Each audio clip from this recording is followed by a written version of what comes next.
Good evening. Although the official result of last month's Angolan elections has yet to be publicly announced, reports from Lisbon this evening indicate that a runoff ballot between President Dos Santos and Jonas Savimbi will be necessary. The UNITA leader, quoted by a Portuguese radio station, said that results showed President Dos Santos with less than the 50% of votes needed for victory. Savimbi is expected to fly to Luanda tomorrow. It is there that South African Foreign Affairs Minister Pick Botha and UN negotiators are hoping that UNITA MPLA talks can get underway. Earlier today, an ammunition depot in Luanda exploded. Police are not discarding the possibility of sabotage. The Angolan army has dismissed reports that 13 soldiers were killed in the explosion, but have disclosed that unidentified gunmen launched 2 mortars at the depot.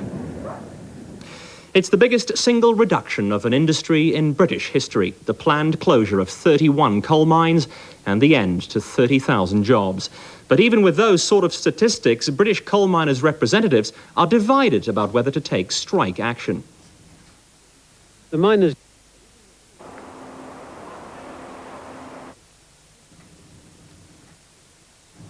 Well, sorry about that cassette. We'll see if we can retrieve it for you. We'll go on to our next story. It's a local story. The Commercial Crime Unit of the police at John Foster Square in Johannesburg is urgently looking for a Randburg man in connection with alleged fraud at the Amalgamated Banks of South Africa, ABSA.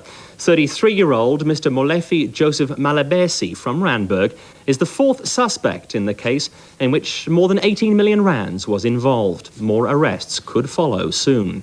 Mr. Malabesi promised to give himself up at John Foster Square yesterday, but the presence of the media made him change his mind. Police say a possible link to the fraud is being investigated, involving this man and a contract murder of an Italian man last week. The successful cheetah breeding program at De Wild is to lose its 500,000 rand annual grant from the National Zoological Gardens in Pretoria. It's ironic that now the animal is no longer an endangered species, the financial assistance has been withdrawn. In the program's 20-year history, 400 cheetahs have been bred, and the techniques developed at De Wild are being used worldwide. A much smaller-scale breeding program is now planned by the zoo.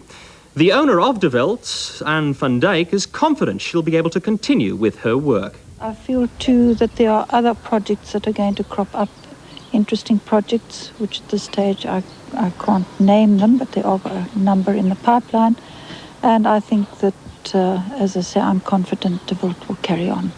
Moving abroad again, the People's Republic of China has entered the race to become the hosts of the Olympic Games in the year 2000. Posters and signs are going up around the capital, Beijing. Outside an ancient monastery in the heart of Peking, a new sign promotes China's ambitions for the turn of the century.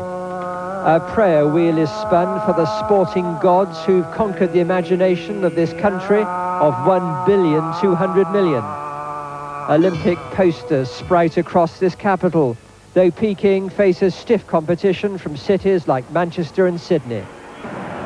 A successful bid would give this capital an enormous development boost. City planners say that some of Peking's oldest districts, with their courtyard houses from earlier dynasties, would have to be bulldozed to make way for Olympic venues. The Olympics campaign is another move away from the old, ideologically dominated days of revolutionary China's founder, Chairman Mao. The Games would give the Communist Party a rallying cry to counter political disillusionment. Well, let's go back to that British coal mine story, the planned closure of the 31 coal mines, and of course that means the end of 30,000 jobs there. British coal miners' representatives are divided about whether to take strike action, though. The miners' delegates arrived in Sheffield aware of the groundswell of public support for their plight. They noted too that it's even extended to Tory MPs. But voting today for a strike ballot is the easy part. The outcome of such a poll is far less certain. The industry the miners are fighting for is substantially smaller than at the start of the 1984 strike. 50,000 miners today compared with 170,000 then. The delegates today reflected the mixed feelings of their members. Industrial action is something that we do not want. It's the last thing we want, that we are boxed in, as I have said. We feel we have nowhere to go. It's the time scale that's the problem. Our members and our pits are being dispensed with almost as I speak. and I don't see what else we can do. I think the call for a strike is a retrograde step that will not do the miners any good. We're facing a very bleak future indeed, but one thing we've got in our favour, we've got the mass support, the overwhelming support of the British people. And that's the news for this Thursday. The economics news is next. Goodbye.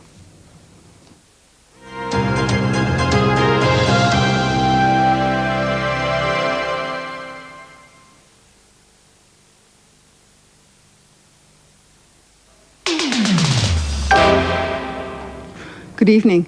The gold price is down to a 4-week low. The JSE is down to a 19-month low. The producer price index for August is up, and the financial rand has strengthened. Gold came under heavy selling pressure today, but dealers couldn't say who had been making the sales.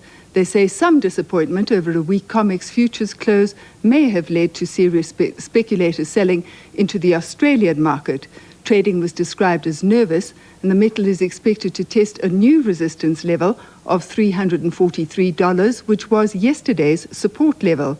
In London this afternoon, the metal was set almost $2 lower than yesterday afternoon's fix. The dollar gained minimally on the commercial rand, but it lost 11.5 cents against the financial rand. Renewed investor confidence saw the financial rand gain almost 4% in today's trading. Reports that the Royal Corporation Group would finance part of its proposed purchase of Del Monte Europe in ways other than through the FinRand raised market confidence. Sterling was down over 5.5 cents. In the United States, the weak economy and tight-fisted consumers kept retail inflation in check. Consumer prices rose only 0.2% in September. That boosted the dollar, as did fewer claims for unemployment. This morning's Bundesbank announcement that German rates were to be kept steady did not affect the dollar, as it had already been discounted. Back home, on the money market, the BA rate was unchanged, while the Eskom and the RSA were slightly up. On the JSE, equity prices fell across the board to drag the overall index down almost 3% to a 19-month low, and trading was hectic. De Beers shares led the declines as they usually move in tandem with Wall Street. Weaker than expected third-quarter earnings from giants IBM and Philip Morris in the United States triggered the sharp markdown in prices as investors expected New York to crack. Wall Street traders say the IBM and Philip Morris declines could pressure the whole market. A short while ago, the Dow was down 25 points. However, the broad market is relatively unscathed.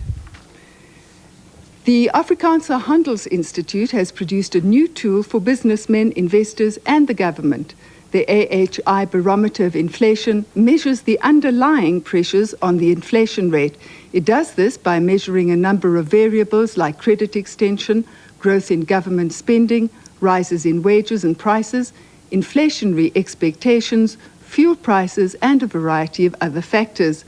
The first barometer, just out, shows an expected inflation rate of 11.8% for the third quarter of this year. Earlier today, I spoke to the director of the Specialist Division of the AHI, Nick Barnard, who produced the barometer. The reason why we've designed this barometer of underlying inflation is that the CPI inflation rate as such, of course, includes many once-off or extraordinary factors like the effect of the drought on food prices or the effect of VAT on the inflation rate, which is temporary in nature. And the barometer actually subsumes a wide variety of variables which indicate the underlying inflation pressures. And this gives us a reading of 11.8% in the third quarter of 92, indicating the likelihood of a move towards 11.8% in the CPI inflation next year. What does the barometer then indicate is the likelihood of a drop in interest rates? If we then get the entire inflation process slowing down, as the barometer indicates, then we could expect that interest rates could decline by 2 or 3 percentage points in the next 9 months or so.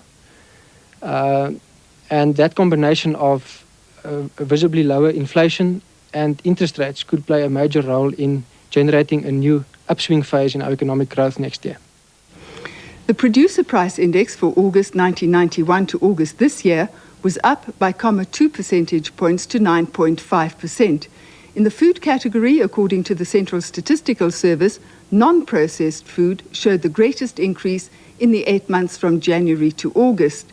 The prices of vegetables and dried beans were up 65%, sugarcane 56%, and grains 33%. The increases in grain prices were due to imports and additional transport costs. And to end, the Minister of Finance and Trade and Industry has appointed a task group to advise the government on the development of the motor vehicle and component manufacturing industries. It will investigate the affordability of cars and the desirability of reducing the number of models manufactured locally. That's all the business news for tonight. Good night.